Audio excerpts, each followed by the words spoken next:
Takleab est infirmier au service de pédiatrie de l'hôpital de Mekele.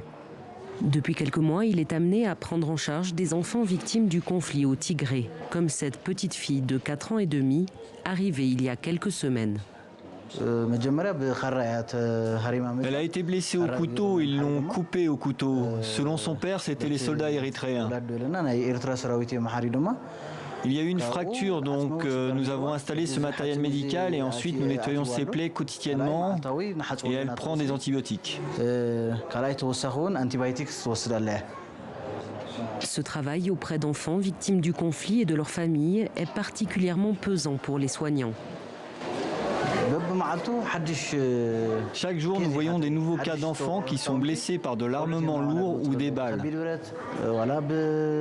Et cela a un impact psychologique sur le personnel soignant car nous voyons des choses terribles chaque jour.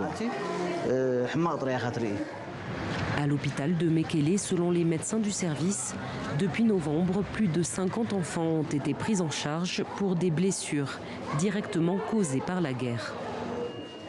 Pour le docteur Abraha, chef du service de pédiatrie, cette situation est intolérable. Ces atrocités commises contre des bébés, des enfants, des adolescents, c'est une énorme erreur, c'est vraiment mal. Ils devraient être en sécurité. Depuis quelques mois, il fait face à un autre problème, des retards de prise en charge. Alors pour les 3 derniers mois, il se plaignait de maux de tête. Mais pourquoi vous n'avez pas pu nous l'amener? Les routes commencent à s'ouvrir maintenant, mais nous étions dans une situation horrible.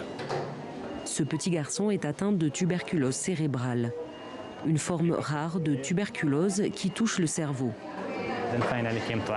Finalement, il est arrivé chez nous alors qu'il avait des crises d'épilepsie, des convulsions.